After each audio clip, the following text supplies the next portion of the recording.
तो भाई लोग कैसे हो। आज मैं आप लोग के लिए फिर नागराज की स्टोरी लेके आया हूँ। नागद्वीप, ये मृत्यु दंड का अगला भाग है। चलिए कहानी स्टार्ट करते हैं।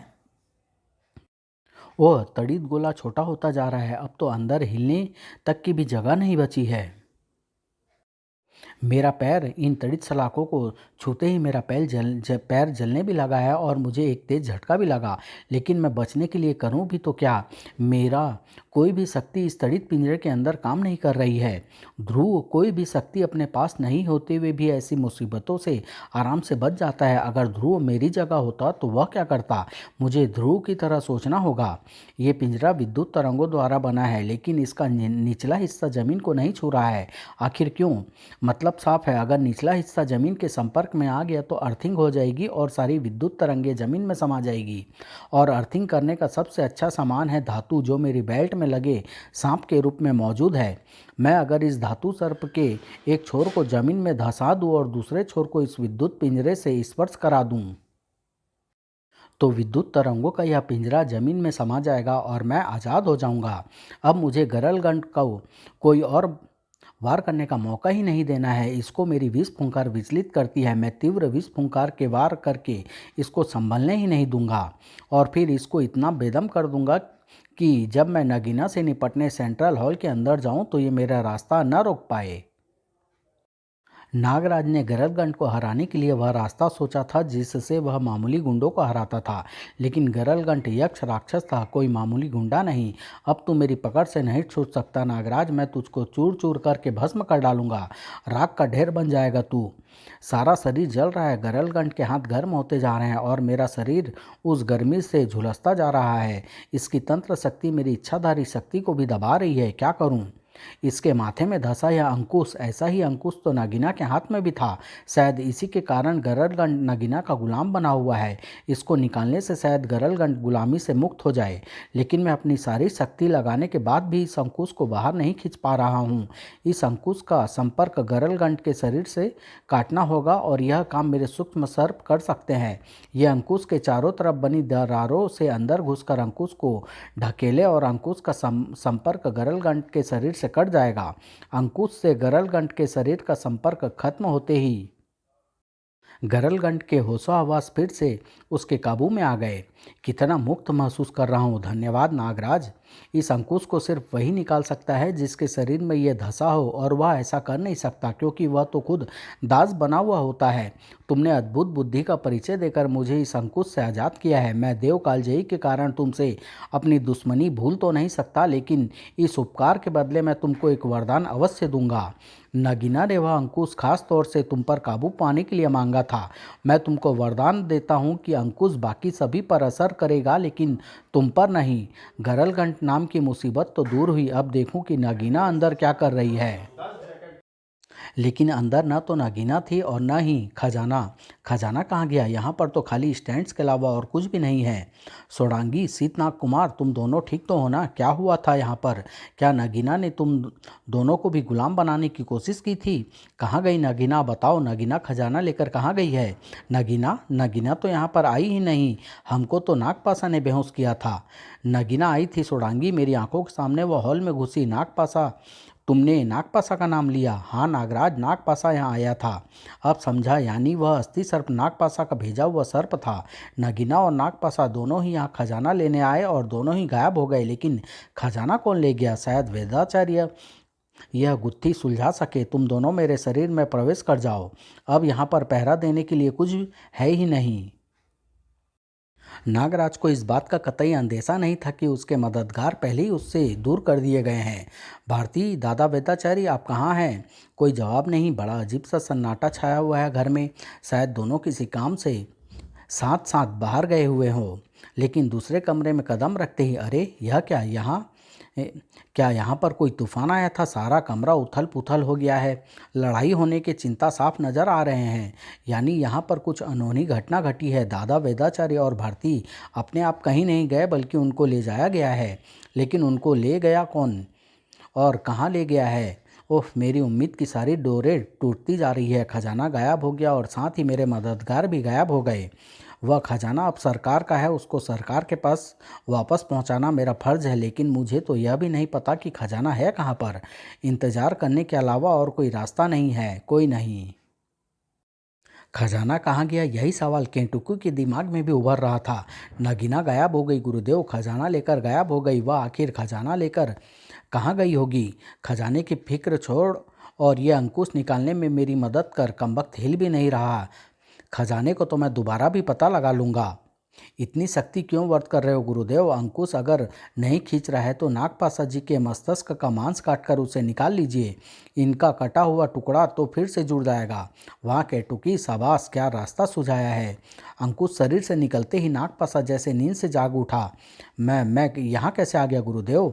हमने बुलाया तुझे, वरना अपनी मूर्खता का परिचय देते हुए तूने तो अपने आप को नागिना का दास बना लिया था। मैंने उसको मरा हुआ समझ लिया था गुरुदेव, लेकिन आप तो पांडुलिपि ले आए हैं ना। वो मैं पांडुलिपि तो नहीं ला पाया, लेकिन उन दिमागों को जरूर ले आया हूँ जिनमें पांडुलिपि की बातें बसी हुई है। जब मैं वहाँ पहुँचा तो मणियों का ही जिक्र चल रहा था। मैं वे बगैर त्रिफना सर्प की मूर्ति के बेकार है, और वह मूर्ति किसी कालदूत के पास है। और इस बुढ़े की बातों से मुझे ऐसा लगा कि यह कालदूत को जानता है। यह बताएगा हमें कालदूत का पता, वरना मरेगा तड़प तड़प कर। बोटी बोटी कर दे तो भी नहीं बताऊंगा गुरुदेव। गुरु गद्दारों के खानदान से तू संबंध रखता होगा, वेदाचार्य नहीं। बोटी बोटी तो करूंगा, जरूर करूंगा, लेकिन तेरी नहीं, तेरी पोती की बोटियां करूंगा। और उसकी हर चीख के साथ तेरी स्वामी भक्ति का नशा उतरता जाएगा। नागपासा इशारा पाते ही नागपासा के हाथ में एक कोड़ा चमक उठा और भारती, रुको रुको नागपासा, इसको कुछ मत बताइएगा दादाजी, मेरी जान की खातिर अपनी जुबान मत खोलिएगा। आपसे ये जो कुछ भी जानेंगे उसका प्रयोग नागराज की जान लेने के लिए अवश्य करेंगे। मेरी जान की सौदा नागराज की जान से मत करिएगा, मत करिएगा दादाजी। नागराज की जान का सौदा? हाँ, अच्छा रास्ता सुझाया तूने लड़की। तेरी जान का सौदा नागराज की जान से नहीं हो सकता, लेकिन नागराज की जान का सौदा तो तेरे दादा की जुबान खुलवा सकता है ना। मैं नागराज को मारूंगा, तेरी आंखों के सामने मारूंगा, फिर तेरे दादा की जुबान कैंची की तरह चलेगी, खच खच खच खच। केंटुकी, रक्त बीज को बुलाओ। नहीं गुरुदेव, यह अनर्थ मत करो, रक्त बीज को मत बुलाओ। बुलाना तो पड़ेगा ही वेदाचार्य। मैं जानता हूँ कि रक्त बीज का प्रयोग मैं जीवन में सिर्फ एक बार ही कर सकता हूँ, लेकिन इस वक्त रक्त बीज ही मेरा काम कर सकता है। अगर तू नहीं चाहता कि मैं रक्त बीज को नागराज के पीछे भेजूँ तो खोल दे जुबान, बता दे मुझे कि कहाँ पर है कालदूत जिसके पास है त्रिफला। नहीं दादाजी, इसके बहकावे में मत आइए। रक्त बीज हो या रक्त पेड़, नागराज उसे उखाड़ फेंकेगा। नहीं भारती, रक्त बीज को तुम उस शस्त्र के समान समझ लो जिसका वार मेघनाथ ने लक्ष्मण पर किया था। रक्त बीज का असर कभी खाली नहीं जाता, वह काम करके ही लौटता है। इस बार वह नहीं लौटेगा दादाजी। गुरुदेव की गिदड़ भपकियों में मत आइए। गिदड़ भपकी? मैं गिदड़ हूँ तो देख ले, मैं तेरे लिए खास सजीव दर्शन का इंतजाम करता हूँ। देख कि कैसे मरता है नागराज वेदाचार्य का स्वामी।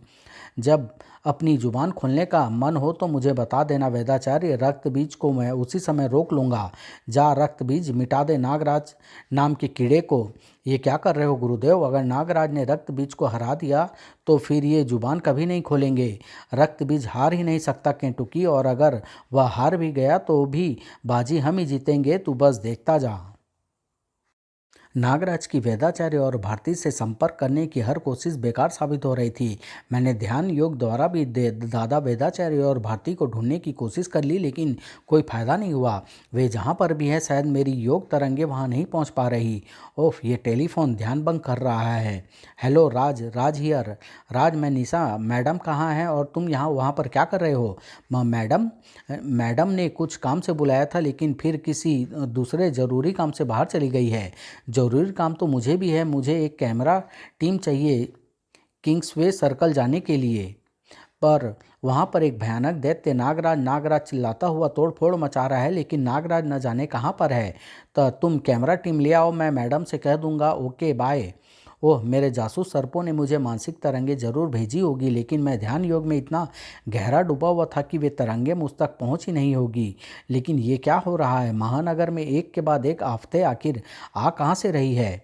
अब तो नगीना या नागपासा खजाना ले भी जा चुके हैं, अब कौन मेरे पीछे पड़ गया है? रक्त बीज, नागराज सामने आ नागराज। ले आ गया नागराज, और यह भी जान ले कि नागराज ने सिर्फ इंसानी जाने न लेने की कसम खाई है, तेरे जैसे शैतान की जान न लेने की कसम नहीं खाई है। मैंने भी एक कसम खाई हुई है नागराज। सदियों पहले जब मेरे लकड़ दादा दैत्य रक्त बीज का वध काली ने किया था, तो मैंने रक्त बीज ने यह शपथ ली थी कि मैं किसी शत्रु की जान को बगैर लिए वापस नहीं जाऊंगा। यही मेरा बदला है और यही मेरा काम है। तू वापस तो जाएगा, रक्त बीज जरूर जाएगा, लेकिन वहाँ नहीं जहाँ से तू आया है, बल्कि वहाँ जहाँ तेरा लकड़ दादा दैत्य रक्त बीज तेरा इंतजार कर रहा है, नर्क में। रक्त बीज को नर्क जाने की जरूरत नहीं है, वह जहाँ पर जाता है एक नया नर्क बना देता है। जैसे आज इस नगर को मैं नर्क बनाऊंगा, ताकि तेरी आत्मा को कहीं और जाने की जरूरत ना पड़े। इसके सिंग तो मुझे असहनीय पीड़ा पहुंचा रहे हैं। मैं इच्छाधारी कणों में बदलने के लिए अपना ध्यान तक केंद्रित नहीं कर पा रहा हूँ। देख अंधे देख, तड़पता हुआ नागराज। पर तू कैसे देखेगा? पर्दे पर आ रहे दृश्यों को तू देख नहीं सकता। बता लड़की, बता इसे कि नागराज कैसे तड़प रहा है। क्या हो रहा है बताओ भारती। क्या नागराज हार रहा है? बोलो भारती बोलो। रक्त बीज के सिंह नागराज के शरीर में घुस गए हैं दादाजी, लेकिन नागराज बचेगा, जरूर बचेगा। उसके पास कई शक्तियां हैं, वह बचेगा दादाजी। भारती को जो नागराज पर विश्वास था वह गलत नहीं था। नागराज नागरस्सी द्वारा अपने शरीर को गुलेल में थमे पत्थर की तरह खींच रहा था, और फिर नागरस्सी को ढीला छोड़ते ही सींगों में पैदा तनाव भी खत्म हो गया, और एक झटके से हवा में उड़ता नागराज का शरीर सींगों की कैद से आज़ाद हो गया। देख गुरुदेव देख, नागराज आज़ाद हो गया है। अब वह रक्त बीज को जिंदगी की कैद से आज़ाद कर देगा। तू बस देखता जा, बगैर पलक झपकाए। नहीं, नागराज मरेगा। उसके बचने का सिर्फ एक ही रास्ता है, और वह यह कि वेदाचार्य मुझे कालदूत का पता बता दे। नागराज ने भौचक्के से खड़े रक्त बीज पर वार करने का मौका नहीं गंवाया। उफ, ये विष फुंकार मुझे मिलती मिलती आ रही है। मैं तेरी मिलती बाहर निकालने में तेरी मदद करता हूँ। रक्त बीज, ध्वंसक सर्पों के हमले ने रक्त बीज के पैर जमीन से उखाड़ दिए। ले गुरुदेव, खत्म हो गया तेरा रक्त बीज। नागराज ने इस बीज को पौधा बनने तक का मौका नहीं दिया। कमाल कर दिया तुमने नागराज, इतने भयंकर दिखने वाले प्राणी को इतनी आसानी से खत्म कर दिया। लेकिन तुम घटनास्थल पर देर से क्यों पहुंचे? किस चीज ने रोक रखा था तुमको? वो दरअसल निशा, मुझे इसकी खबर ही तुमसे मिली। मुझसे? मैंने तुमसे कब बात की? वो तुमने अभी फ़ोन किया था ना, वो राज को। राज ने ही मुझे खबर दी। कौन? रक्तबीज? यह कैसे हो सकता है? तुम्हारी लाश तो मेरे पैरों में पड़ी है। नागराज, इसके खून में कुछ खास बात है। इस खून से और भी रक्त बीज पैदा हो रहे हैं। तू शायद धार्मिक ग्रंथ नहीं पढ़ता नागराज, वरना तू जान जाता कि हमको रक्त बीज कहते ही इसलिए हैं क्योंकि हमारे रक्त से ही कई सारे रक्त बीज पैदा हो जाते हैं। तेरे लकड़ दादा रक्त बीज के तो खून का संपर्क धरती से होने पर और रक्त बीज पैदा होते थे, लेकिन मेरा रक्त तो हवा के संपर्क में आने से भी नए रक्त बीज पैदा कर देता है। मैंने पुराण पढ़े हैं रक्त बीज, और इसलिए मैं जानता हूँ कि देवी काली ने रक्त चाट चाट कर तेरे लकड़ दादा का विनाश कर दिया था, और यही काम मेरे सर्प करेंगे। क्योंकि करके कोशिश करके देख ले नागराज, असफल रहेगा, क्योंकि हम रक्त बीजों के शरीर में इतना रक्त है कि उसकी नदी में तेरे सारे सर्प डूब मरेंगे। चाटना तो दूर की बात है। देखा लड़की, यह है रक्त बीज की असली शक्ति। इसके रक्त से सिर्फ और रक्त बीज ही नहीं पैदा होते, बल्कि हथियार भी पैदा होते हैं जिनसे ये नागराज की बोटी बोटी काट देगा। नागद्वीप में जनता महात्मा कालदूत की घोषणा से हतप्रभ रह गई थी। नगीना अब हमारी महारानी नगीना बनेगी, ये दुष्टा। धीरे बोल, यह महात्मा कालदूत का निर्णय है। जो इसका विरोध करेगा उसको महात्मा से टकराना होगा। हम आपके निर्णय का विरोध तो नहीं करते हैं महात्मन, लेकिन अगर नगीना महारानी बनेगी तो हम इस द्वीप पर नहीं रहेंगे। हम भी नहीं रहेंगे, हम भी नहीं, हम सब जाएंगे। खामोश मूर्खो, जब यहाँ पर कोई रहेगा ही नहीं तो नगीना क्या पत्थरों पर राज करेगी? अब तुम सब बगैर मेरी आज्ञा के कहीं नहीं जाओगे। सबके शरीर में एक एक अंकुश आकर धंसता चला गया, और पूरी प्रजा नगीना के गुलाम बनती चली गई। इस अचंभित कर देने वाले दृश्य को कोई और भी छिप कर देख रहा था। मैं सामने नहीं जा सकता क्योंकि कालदूत ने मुझे द्वीप निकाला दिया हुआ है, वरना मैं राजतंत्रिका विषधर नगीना को नागद्वीप कभी हड़पने नहीं देता। लेकिन इसने तो नागद्वीप को हड़पने के साथ साथ कालदूत को भी अपना गुलाम बना लिया है।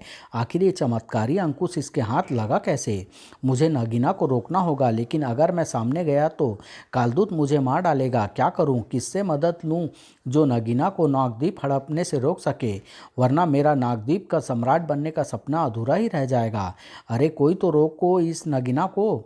मैं तेरे इस घुनौने षड्यंत्र को रोकूंगी नगीना। महात्मन, कालदूत को अपनी चाल में फंसाकर और नागद्वीप की प्रजा को अपना गुलाम बनाकर तू कभी सामग्री नहीं बन सकती। नागद्वीप की प्रजा की रक्षा करना मेरा दायित्व है और मैं इस कर्तव्य से कभी पीछे नहीं हटूंगी। विसर्पी, मैं तेरा ही इंतजार कर रही थी। ला, अब ये राजदंड मुझे दे दे। ये राजदंड ही नागद्वीप के खजाने की चाबी है और ये राजदंड ही मेरे सामग्री होने की निशानी भी है। कभी नहीं नगीना, तू ऐसे नहीं मानेगी। ले, मैं तुझे भी अपना गुलाम बना लेती हूँ। नहीं नगीना, तू वार नहीं करेगी।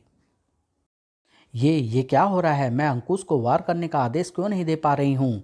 क्योंकि तुझे द्वीप निकाला जरूर जरूर मिल चुका है नगीना, लेकिन फिर भी तू नागद्वीप वासी ही है और इस नाते तू मेरी प्रजा भी है और राजदंड धारक का आदेश मानने के लिए हर नागद्वीप वासी बाध्य है। अब तू ये अंकुश मुझे दे दे नगीना। अंकुश मेरे हाथों से फिसलता जा रहा है। नहीं नहीं, ऐसा नहीं होगा। नागार्जुन, रोको विसर्पी को। बाण हवा में सनसना उठा, लेकिन राजदंड को पार करने का साहस न कर सका। राजदंड की तंत्र शक्ति के सामने नागद्वीप वासी तो क्या, इस संसार का कोई भी प्राणी खड़ा नहीं हो सकता। नगीना, छोड़ दे ये हट और दे दे मुझे अंकुश, वरना राजदंड ने नागार्जुन को तो सिर्फ सुलाया है, तुझे तो यह हमेशा के लिए सुला देगा। तेरा राजदंड सभी पर असर करेगा विसर्पी, लेकिन उस पर नहीं जिसने यह राजदंड बनाया है, कालदूत ने। कालदूत, खत्म कर दो विसर्पी को। इसके खत्म होते ही राजदंड अपने आप मेरा हो जाएगा।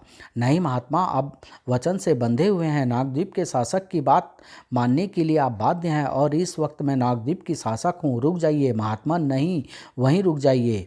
विसर्पी वह भूल चुकी थी कि वह पूर्ण शासक नहीं थी और इसलिए कालदूत अपने वचन से बंधे हुए भी नहीं थे। वैसे भी गरलगंड की अंकुश शक्ति राजदंड की शक्ति से कहीं ज़्यादा ताकतवर थी। गिर गया तेरा राजदंड, अब सब जाओ, टूट पड़ो इस पर, बोटी बोटी कर दो इसकी। चारों तरफ से गुलाम दुश्मन बढ़ते चले आ रहे थे और भागने का कोई रास्ता नहीं था। और नागद्वीप से दूर महानगर में नागराज जिंदगी और मौत के बीच में दूरी बनाए रखने की भरसक कोशिश कर रहा था। काम बहुत टेढ़ा है, मुझे सारे रक्त बीजों को खत्म करना होगा और बगैर इनका एक भी बूंद खून बहाए, और यह काम मुझे अपनी जान रहते हुए पूरा करना होगा। कम से कम मेरी सर्व शक्तियाँ इससे बेअसर साबित नहीं हो रही है। काम मुश्किल नहीं, असंभव था, क्योंकि अब रक्त बीजों के हाथों में धारदार हथियार भी चमक रहे थे जो उनके खून से ही पैदा हुए थे। बचना होगा मुझे, भागना होगा। भगवान, भागकर तू बचेगा नहीं नागराज, क्योंकि जहाँ जहाँ तू जाएगा वहाँ वहाँ पर हम भी पहुँच जाएंगे। रक्त बीजों के पकड़ पाने से पहले ही नागराज स्विमिंग पूल में कूद चुका था। इनका रक्त अगर पृथ्वी और हवा के संपर्क में आ जाए तो नए रक्त बीज पैदा होने लगते हैं। शायद रक्त के पानी के संपर्क में आने से ऐसा न होता हो।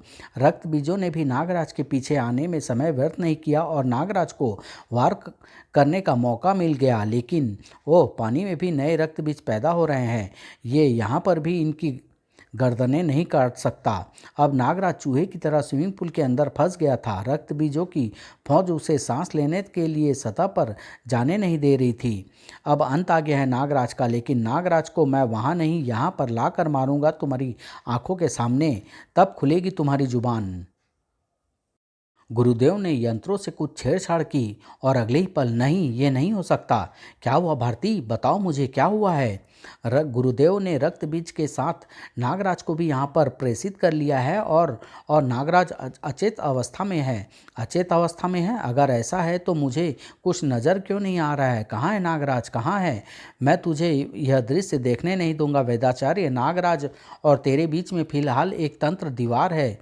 तुझे तो मैं नागराज का सिर्फ एक हिस्सा दिखाऊंगा, उसका कटा हुआ सिर।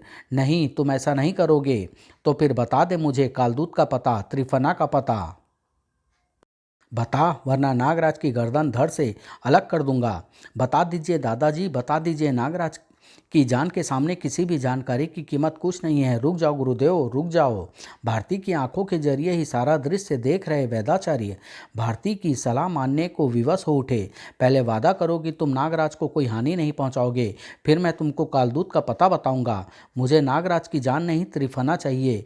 बख्श दी मैंने नागराज की जान। अब बता, कालदूत तुमको नागद्वीप में मिलेंगे। नागद्वीप 63 डिग्री अक्षांश और 9 डिग्री देशांतर पर स्थित एक द्वीप है। शाबाश, मैंने कहा था ना केंटुकी की रक्त बीज हारे या जीते, जीत हमारी ही होगी।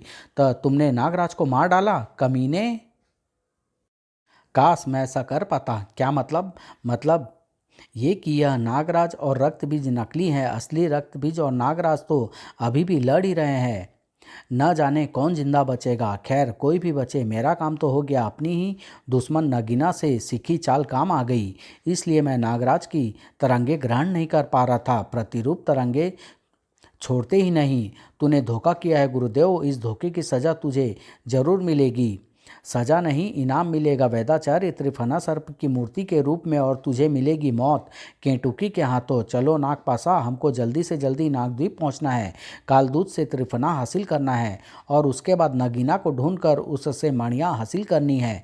आखिर तेरा अंत आ ही गया है बूढ़े, मरने को तैयार हो जा। पहले तेरी पोती मरेगी और फिर तू मरेगा।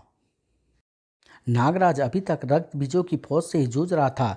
मैं इनके चुंगल से इच्छाधारी कणों में बदलकर बड़े आराम से निकल सकता हूँ, लेकिन मुझे ये काम तब तक नहीं करना है जब तक आखिरी रक्त बीज भी इस स्विमिंग पूल में नहीं आ जाता। दम घुट रहा है, लेकिन मैं सतह पर सांस लेने के लिए नहीं जा पा रहा हूँ। ऊपर कोई रक्त बीज नजर नहीं आ रहा है, यानी सारे रक्त बीज अब मुझे घेरने के लिए स्विमिंग पूल में कूद चुके हैं। अब सबसे पहला काम इनके चुंगल से छूटना है, और यह काम मेरी विष फुंकार कर सकती है, जो पानी में घुलकर इनको कुछ पलों के लिए अचेत कर देगी, और इन कुछ पलों में ही मैं इच्छाधारी कणों में बदलकर स्विमिंग पूल से बाहर निकल जाऊंगा और ऊपर से जा रहे इस हाइड्रेशन केबल को तोड़कर स्विमिंग पूल में डाल दूंगा। पानी में दौड़ पड़ी तेज करंट ने कुछ ही पलों में तड़पते रक्त बीजों के शरीर में दौड़ रहे खून को जमा दिया। नागराज ने बगैर खून बहाए रक्त बीजों को नष्ट कर दिया था। ये कहानी भी मैं यहीं समाप्त कर रहा हूँ। इसका अगला भाग बहुत जल्द लेके आऊँगा। धन्यवाद।